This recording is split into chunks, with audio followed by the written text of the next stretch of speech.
둘 다 필요하기도 하지만 그러나 본질에 입각한 교회가 되어야 된다는 말씀을 드렸습니다. 오늘은 그 본질을 가지고 어떻게 구체적으로 교회를 세워갈 것인가, 거기에 대해서 좀 말씀을 나눠보려고 합니다. 교회가 좋은 교회를 만들어가는 것, 우리 모든 성도들의 소망입니다. 그러나 우리가 좋은 교회를 만들어갈 때 경계해야 될 것이 있습니다. 완전함입니다. 하나님 나라는 완전할 수 있습니다. 그러나 우리 그리스도인들이 만들어가는 교회는 좀 부족함이 있습니다. 완벽할 수는 없다는 사실을 기억하고 다만 노력하고 전진해야 할 것입니다. 19세기 유명한 설교가 스펄전 목사님이 어떤 청년의 방문을 받았습니다. 이 청년이 와서 목사님에게 그렇게 얘기합니다. 목사님, 요즘 교회가 다 형편없어요. 다 교회가 타락했고 그 말씀도 신통치 않고 교인들도 엉망이에요. 좀 완전한 교회가 있다면 소개해 주세요. 그렇게 말할 때 스펄전 목사님이 대답을 했습니다. 그런 교회가 있다면 당신이 찾거든 나를 좀 소개해 달라고. 나도 목회 관두고 그 교회 다니고 싶다고 그렇게 얘기했습니다. 그리고 한마디를 더 붙입니다. 만약 자네가 그런 교회를 찾는다면 자네는 그 교회 나가지 마세요. 왜냐하면 자네가 그 교회 가는 순간 그 교회는 완전함이 깨질 수 있으니까. 그렇게 얘기를 했답니다. 우리말에 옥에도 티가 있다. 그걸 영어로 해볼까요? 제가 뷰티풀에도 티가 있다. 뷰티풀에도 티가 있습니다. 완전한 것은 없습니다. 그러나 우리가 하나님의 마음을 가지고 좋은 교회를 만들어 가려고 노력하고 애써야 합니다. 사랑하는 성도 여러분, 우리가 천국을 맛보는 교회가 되게 하기 위해서 우리가 날마다 힘쓰고 애써서 정말 하나님이 인정하시고 칭찬하시고 상급 주시는 그런 좋은 교회 만들어 가기를 주님의 이름으로 축원합니다. 첫 번째, 우리가 그런 교회가 되기 위해서는 우리 모든 성도들이 다 사역자가 되어야 합니다. 하나님의 마음을 가진 사역자로 일해야 합니다. 오늘 우리가 함께 읽은 본문 에베소서 4장 11절부터 12절까지 보면 거기에 두 종류의 직분을 가진 사람을 얘기합니다. 하나는 목사고 하나는 평신도입니다. 11절에는 여러 모양으로 목사의 직분을 얘기합니다. 그런데 예전에 이렇게 구분되었던 그 가르침의 직분이 오늘은 그냥 목사로 다 통칭되어 있습니다. 이게 다 목사가 하는 일들입니다. 그리고 12절에는 교인들이 해야 될 일들을 설명합니다. 먼저 목사의 일을 살펴보면 목사는 교인들을 도와주라 그렇게 되어 있습니다. 훈련해서 사역을 잘 하도록 돕는 일이 목사의 일입니다. 오늘날의 불완전한 교회들을 보면 대부분 목사에게 집중되어 있습니다. 교인이 목사를 섬기는 구조로 되어 있습니다. 그러나 그것은 성서적이 아닙니다. 성경에는 목사가 교인을 도우라 그렇게 되어 있습니다. 잘 사역하도록 도우라는 겁니다. 잘 섬기도록 도우라는 겁니다. 그래서 교인들이 해야 될 일이 무엇인가? 목사의 도움을 받고 가르침을 받고 훈련을 받아서 교인들이 해야 될 첫 번째 일이 봉사의 일이라 이렇게 얘기합니다. 이 봉사의 일에 대한 오해가 오늘 우리에게 있습니다. 많은 경우에 평신도 중심의 교회를 부르짖는 그런 모습들이 있습니다. 오늘의 트렌드입니다. 제자 훈련도 그렇고 평신도 사역자들을 키우는 프로그램을 많이 가지고 있습니다. 그런데 자세히 들여다보면 평신도가 하는 일은 심부름 같습니다. 교회를 청소하거나 또는 라이드를 해주거나 또는 주방에서 일을 하거나 이런 일을 교회 봉사라고 통칭하는 것 같습니다. 그런데 성경의 어원적인 의미에서 그 원어에서는 그것을 봉사라고 하지 않습니다. 오늘 영어 번역을 보니까 거기에 이렇게 표현합니다. ministry, 그것도 The ministry라 그랬습니다. 사역입니다. 목회입니다. 목회란 예수님의 마음을 가지고 하나님의 자녀들을 돌보고 섬기고 그리고 그들을 구원시키는 것이 목회입니다. 그런데 그 목회를 목사가 하는 것이 아니라 평신도가 하라는 겁니다. 단순히 허드렛 일 차원에서 더 높은 차원으로 말씀해주고 있는 겁니다. 물론 다른 번역에는 단지 서비스로 표현되어 있는 것이 있습니다. NIV 성경이 그렇습니다. 그런데 원어를 그대로 번역했다고 주장하는 킹 제임스 버전, 이게 킹 제임스 버전입니다. 여기에는 목회로 말하고 있습니다. 하나님의 일을 하게 하라는 겁니다. 그것이 평신도가 해야 될 일입니다. 이 하나님의 일을 하기 위해 목사는 계속해서 성도들을 돕고 훈련시키라, 이렇게 말씀하고 있는 겁니다. 그러므로 교회의 가장 중요한 일, 즉 아름다운 교회, 좋은 교회를 만들어가는 가장 중심된 일은 성도들이 목회하는 것입니다. 즉 그 목회란 교인들을 돌보고 교인들을 구원시키는 일입니다. 교회의 넘버 원 프라이어리티는 영혼을 돌보고 영혼을 구원하는 일에 있습니다. 교회 외형적인 성장이 늘어가는 것이 하나님이 기뻐하시는 일이라고 착각하지 마십시오. 더불어서 헌금이 늘어난다고 우리 교회는 잘 되고 있다고 착각하지 마십시오. 그건 목회가 아닙니다. 어떤 캐톨릭 성도가 신부님을 찾아왔답니다. 그래서 고해 성사를 합니다. 지나간 날에 잘못된 것을 상담합니다. 신부님에게 고해하기 시작했습니다. 신부님, 저는 매일 거울을 보면서 거울아 거울아, 이 세상에서 누가 제일 이쁘니? 바로 너야, 바로 너야, 맨날 그랬다는 거예요. 신부님, 저의 이 교만을 용서해 주세요. 대신 빌어주세요. 신부님에게 얘기했습니다. 신부님이 과연 그런가 의심이 생긴 거예요. 자기가 상담하고 있는 사람이 세상에서 제일 이쁜가, 그리고 살짝 들여다봤대요. 그리고 이내 커튼을 싹 내리고, 자매님 걱정하지 마십시오. 제가 보기엔 그겐 죄가 아니라 착각입니다. 그랬답니다. 착각일 수 있습니다. 교회가 다른 일을 잘 해도, 어떤 일을 훌륭하게 해내도, 어떤 좋은 소문이 나도 교회가 본질의 사명, 영혼을 돌보고 그 영혼을 구원하는 사역을 감당하지 못한다면 그 교회는 좋은 교회가 아닙니다. 하나님이 원하시는 교회가 아닐 수 있다는 사실을 알아야 합니다. 하나님은 이 일을 성도들에게 맡기셨습니다. 다시 말하면 우리 모든 성도는 목회의 주체가 되어서 한 영혼을 마음에 품고 그들을 구원하는 일에 앞장서야 한다는 겁니다.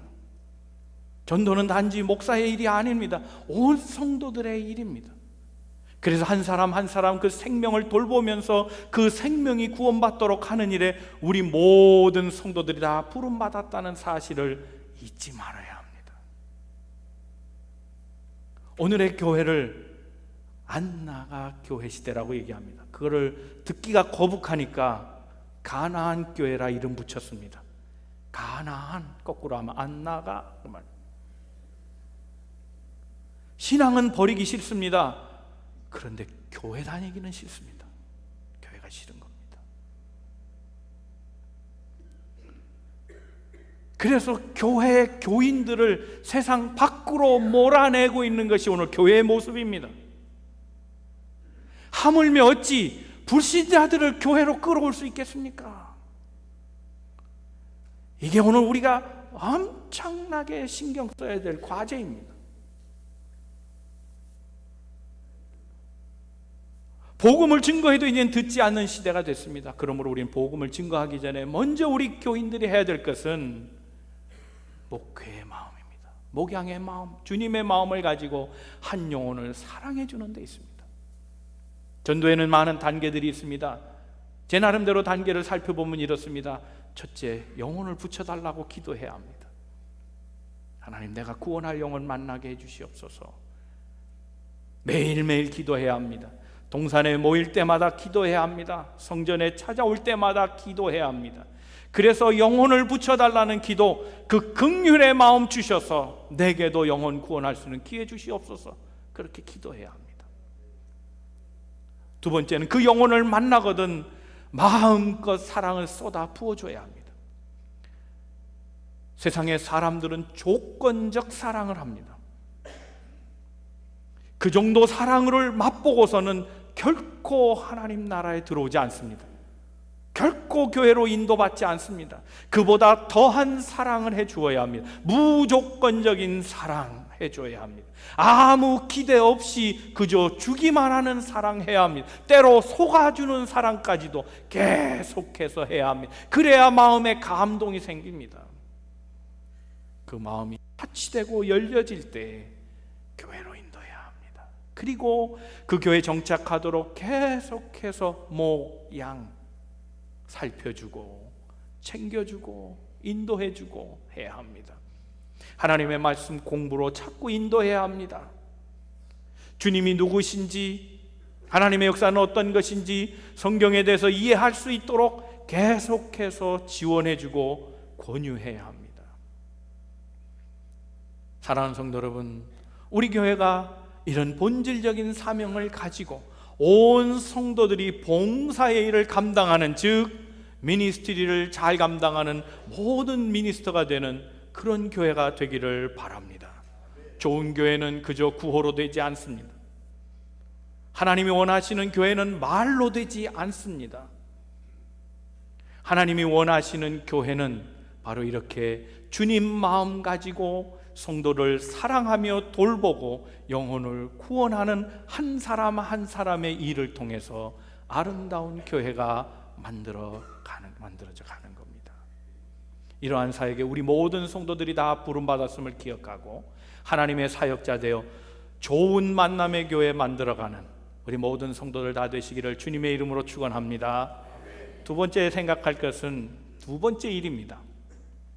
12절 말씀을 다시 한번 읽어보겠습니다. 시작. 그것은 성도들을 준비시켜 봉사의 일을 하게 하고 그리스도의 몸을 세우게 하려 합니다. 목사가 훈련시키고 목사가 도와주는 일이 있습니다. 우리 성도들이 서로 그리스도의 몸을 세우도록 도와주는 것이 목사의 일입니다. 목사는 분열을 만들면 안 됩니다. 성도들의 마음을 갈라지게 하면 안 됩니다. 오해를 사게 하면 안 됩니다. 일치시켜주고 하나가 되게 하는 게 목사의 일입니다. 성도들은 서로가 살펴주는 일을 해야 합니다. 여러분, 교회가 차가우면 교인이 있겠습니까? 없습니다. 차가운 교회는 교인이 없습니다. 따뜻한 교회여야 합니다. 우울한 교회, 뭔가 음산한 교회는 부흥하지 않습니다. 따뜻한 온기가 있어야 합니다. 웃음이 막 터져야 합니다. 많은 간증들이 있어야 되고 행복하다는 소리들이 자꾸 나와야 합니다. 좋다는 말이 자꾸 나와야 합니다. 우리 교회가 그런 교회 되기를 축원합니다. 중요합니다. 그러려면 그것도 역시 구호로 되지 않고 말로 되지 않습니다. 어떻게 합니까? 서로의 몸을 세워줘라. 지금 번역은, 영어로 된 번역은 NIV 번역입니다. build up 하라는 겁니다. 세워주는 겁니다. 서 있어야 될 게 누워져 있습니다. 그러면 세워줘야죠. build 해주는 겁니다. 우리 교인들이 서로 높여줘야 합니다. 서로 챙겨줘야 합니다. 서로 도와줘야 합니다. 서로 칭찬해줘야 합니다. 그런 교회가 될 때 따뜻한 교회가 되고 그 온기로 사람들을 모읍니다. 그 온기 아래 냉기 속에 있던 자들이 따뜻함을 맛보려고 오는 겁니다. 슬펐던 자들이 기쁨을 회복하려고 오는 겁니다. 그 아름다운 세움이 오늘 우리에게 필요합니다. 성경에는 이 세워주는 일을 서로가 짐을 지는 것이라고 얘기합니다. 그런데 서로가 짐을 지는 바로 그것이 그리스도의 법이라 그랬습니다. 성도들은 하나님의 법을 지켜야 합니다. 갈라디아서 6장 2절 말씀입니다. 다 같이 한번 말씀 읽어봅니다. 시작. 너희가 짐을 서로 지라. 그리하여 그리스도의 법을 성취하라. 서로 짐을 지라. 짐을 지는 것은 세 가지 경우가 있습니다. 첫째는 생활의 짐입니다. 다른 교회에서 들은 얘기입니다. 샌드위치 샵을 하던 두 부부가 있었는데 남편의 아버님이 부고가 됐습니다. 부고의 소식을 들었습니다. 그래서 한국으로 가게 됩니다. 그러나 생활전선에서 둘 다 비즈니스를 그만두면 어렵기 때문에 아내는 가지 못했습니다. 이 소식을 교회가 알게 되고 교인들이 마음을 합해서 조를 짜서 월요일에 누가 봉사하고 화요일에 누가 봉사하고 수요일 목요일 그 남편이 장을 잘 치르고 돌아올 때까지 온 성도들이 돌아가면서 잘 굽지는 못해도 잘 이쁘게 만들질 못해도 그 남편을 대신해서 교인들이 함께 수고했다는 얘기를 들었습니다. 이것이 생활의 짐을 지어주는 겁니다. 미국에 처음 온 사람들 어떻게 할지 모를 때에 라이드도 해주고 소셜에도 좀 찾아가서 좀 등록 좀 하게 해주고 급한 일이 있으면 학교 가서 대신 자문도 해주고 베이비시트도 해주고 뭐 그런 것들이 다 생활의 짐을 지는 겁니다. 새로운 사람이 와도 그저 낯설게만 보고 그가 무엇을 필요로 하는지 어떤 도움이 있어야 하는지 관심을 갖지 않는 교회라면 따뜻한 교회이겠습니까? 세우는 교회가 되지 않을 겁니다.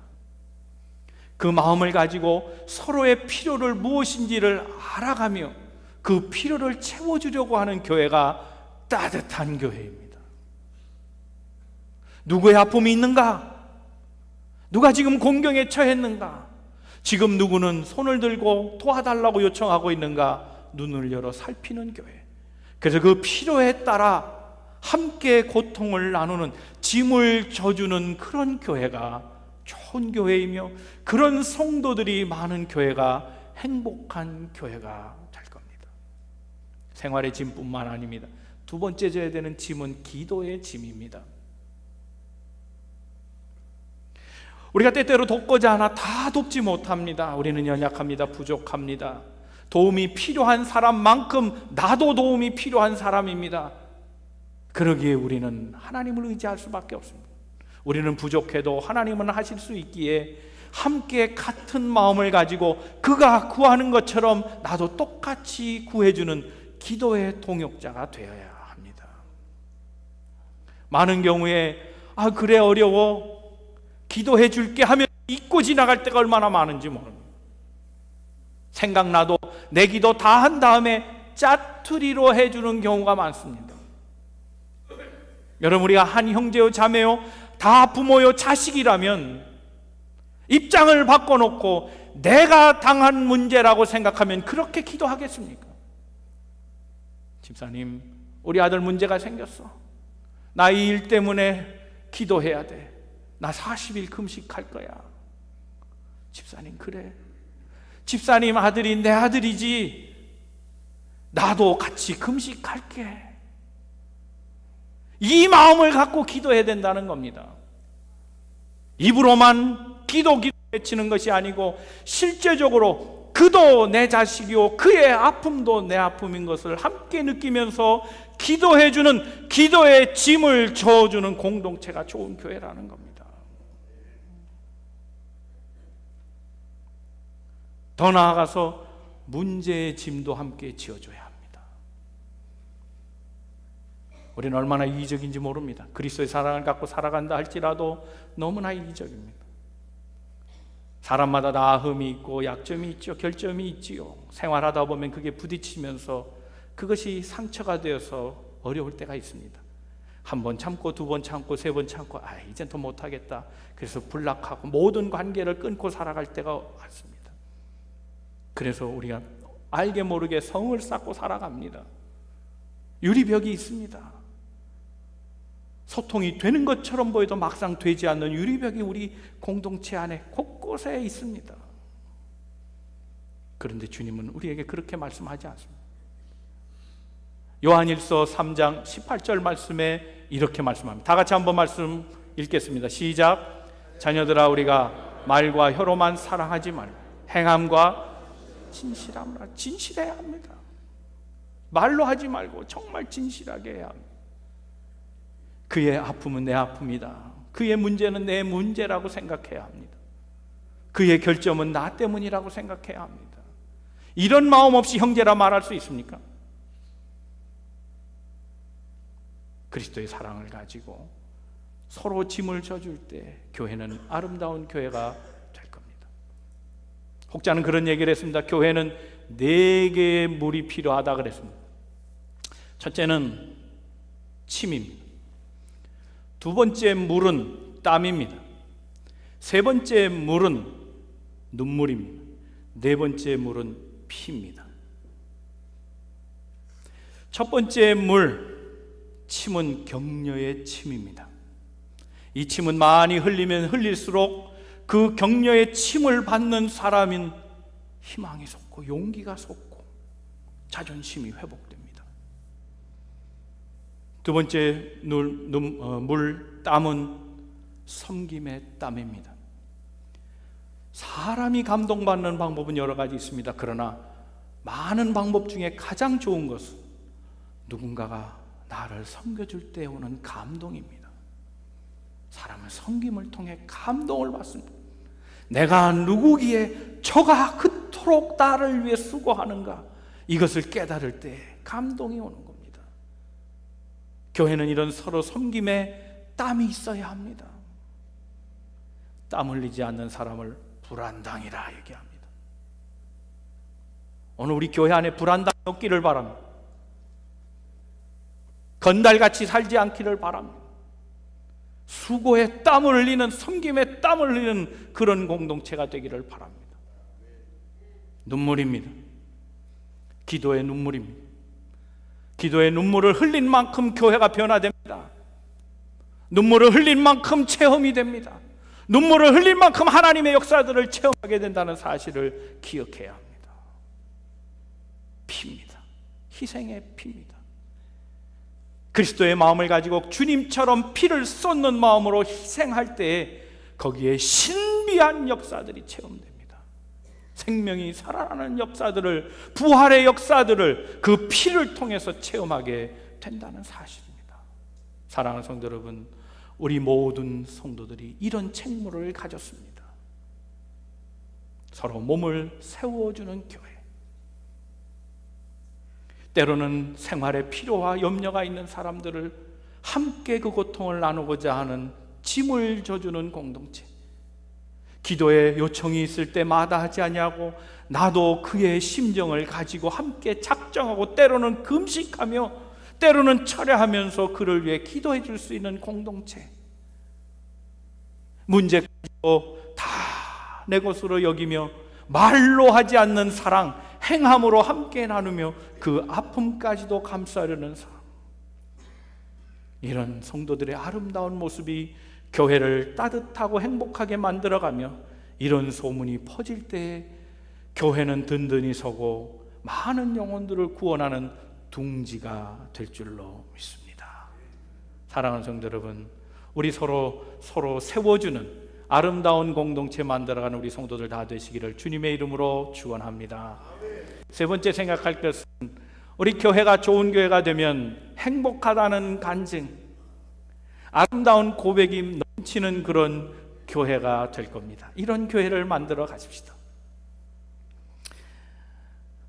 여러분, 행복은 어디서 옵니까? 행복이라는 단어는 굉장히 추상적입니다. 그런데 저마다 다 행복하기를 원하죠. 그런데 행복이 그렇게 쉽게 발견되지 않습니다. 목사의 소원도 그겁니다. 교인이 행복하기를 바라죠. 근데 저를 비롯해서 많은 목회자들이 교인들을 행복하게 하는 방법을 잘 몰라요. 그게 오늘 우리의 문제예요. 교인들도 다 행복하기를 원해요. 그렇지만 행복한 방법을 몰라요. 이걸 한번 주의하십시다. 주의해서 생각해야 될 게 있습니다. 행복이 목적이 되면 반드시 실패합니다. 행복은 목적이 아닙니다. 여러분, 부부관계를 보세요. 행복하려고 결혼하는 거 아닙니까? 그런데 현실은 치열한 게 너무 많아요. 행복하려고 만났지만 행복하지 않은 삶이 얼마나 많아요. 이혼이라고 하는 게 오늘 우리에 존재합니다. 행복하려고 결혼했는데 안 되는 이유가 뭡니까? 행복이 목적이 돼서 그런 겁니다. 행복하려면 의무를 감당해야 합니다. 사랑의 의무를 행하다 보면 행복은 결과로 주어지는 축복이어야 하는 겁니다. 의무는 행하지 아니하고 당신은 내가 당신 보고 결혼했는데 나를 행복하게 하지 않는 이유가 뭐야? 라고 말하면 싸움이 되는 겁니다. 그 순간 행복은 물 건너갑니다. 사랑의 의무를 다합니다. 당신은 나와 결혼해서 내가 죽도록 사랑할게. 눈빛이 달라지시는 이유가 뭐냐? 교회도 마찬가지입니다. 교회가 행복한 건 목적이 아닙니다. 우리 교회가 주의 사명을 감당하면 하나님이 우리 교회를 행복하게 하시는 줄로 믿습니다. 교회가 해야 될 사명이 뭡니까? 가장 중요한 사명, 마태복음 28장 19절에서 20절까지 말씀입니다. 그것이 교회가 감당해야 될 가장 원초적인 사명입니다. 한번 같이 읽어보겠습니다. 시작. 그러므로 너희는 가서 모든 민족을 제자로 삼아 아버지와 아들과 성령의 이름으로 세례를 베풀고 내가 너희에게 분부한 모든 것을 가르쳐 지키게 하라. 볼지어다 내가 세상 끝날까지 너희와 항상 함께 있으리라 하시니라. 아멘. 아멘. 이 사명입니다. 이 사명을 감당하면 우리 교회를 행복하게 하십니다. 하나님은 하나님의 일을 하는 성도들을 어찌 축복하지 않으시겠습니까? 하나님은 믿는 자끼리 많은 일을 하는 것 원치 않습니다. 믿는 자끼리 좋아하는 일을 하는 것, 하나님 그것을 크게 기뻐하지 않습니다. 하나님은 불신자가 돌아오는 걸 기뻐하십니다. 디모데전서 2장 4절 말씀에도 하나님은 많은 영혼이 구원받기를 원하고 계십니다. 한 사람도 구원받는 생명이 없고 모든 이가 진리를 아는데 내 뜻이 있다고 분명히 말씀하셨습니다. 그렇게 주님은 한 영혼 한 영혼이 돌아와 주님의 제자로 세워지는 일들을 좋아하고 계신다는 겁니다. 하나님이 이걸 원하고 계십니다. 이 사명을 우리가 처음 들은 얘기가 아니지 않습니까? 오늘 우리는 이 사명에 충실하고 있습니까? 처음 듣는 말씀입니까?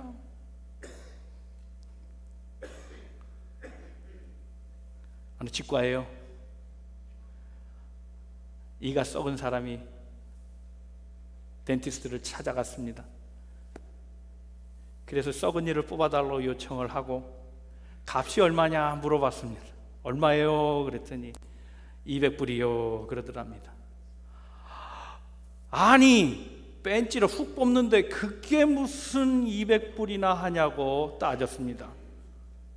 그 1분도 안 되는 거 그걸 200불 받으면 되냐고. 그랬더니 의사가 이런 얘기를 합니다.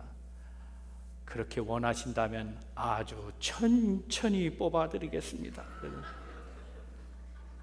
그 썩은 일을 왜 그렇게 천천히 뽑을 이유가 뭐가 있습니까? 하나님의 사명을 안다면 왜 미루고 살아갑니까? 왜 다음으로 연기합니까? 그 사명 감당하면 즉시로 행복을 주신다는데 바로 행복하게 되는 비결을 눈앞에 보고 왜 행복을 미루고 있느냐는 겁니다.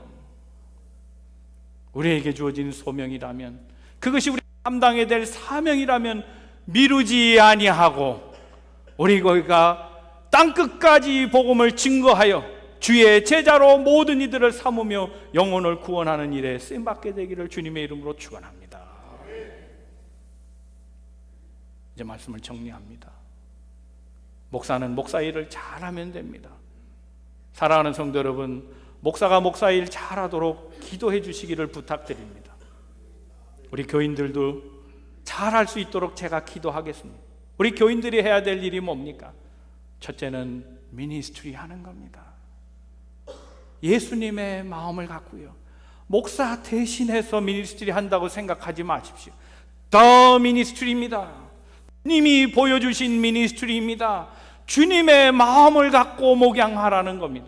영혼을 살피고 그 영혼이 잘 되도록 돌보며 그 영혼이 구원받도록 해주는 일이 우리 모든 성도의 책무입니다. 두 번째 사명은 모든 성도들에게 서로 힘이 되어주는 겁니다. 세워주는 겁니다. 격려해주는 겁니다. 칭찬해주는 겁니다. 함께 위해주고 아껴주는 공동체 만들 때 우리 교회는 행복한 그런 교회가 돼갈 겁니다. 사랑하는 성도 여러분, 기도에 목숨을 거십시오. 생명을 걸고 기도하십시오. 그 기도만큼 변화의 역사가 일어납니다. 섬길 때 제발 자존심은 좀 버리고 하십시오. 그놈의 자존심 때문에 섬기지 못하는. 그러나 자존심 버리고 섬기면 주님이 높여주십니다. 높고자 하는 자는 낮아질 것이요 낮아진 자는 높여주신다 했으니 자존심 버리고 섬기면 하나님이 높여주실 것입니다. 제발 순종할 때 머리를 좀 빼고 순종해 주십시오. 머리 비우고 순종하면 하나님이 놀라운 은혜, 신비한 은혜, 감동과 감격으로 우리 심령에 꽉 채워주실 줄로, 우리 교회가 이런 세워주는 공동체, 서로를 위해 기도하며 서로의 아픔을 함께 느끼고 기쁜 일마저도 함께 기뻐하면서 아름다운 교회, 행복한 교회, 좋은 교회 만들어가게 되기를 바랍니다. 세 번째, 행복은 저절로 오지 않습니다. 주님의 사명에 입각하면 그 사명 감당한 것으로 하나님 우리에게 복을 주시는데 행복의 결과물들을 우리에게 주신다는 사실입니다. 사랑하는 성도 여러분, 이제 우리 교회가 천국의 맛을 볼 수 있는 교회가 되지 않을까요? 믿으시면 아멘. 믿으시면 아멘. 천국의 맛을 보여주는 교회 되어서 세상도 우리 교회 때문에 천국의 맛을 볼 수 있게 되는 놀라운 역사가 있게 되길 주님의 이름으로 축원합니다.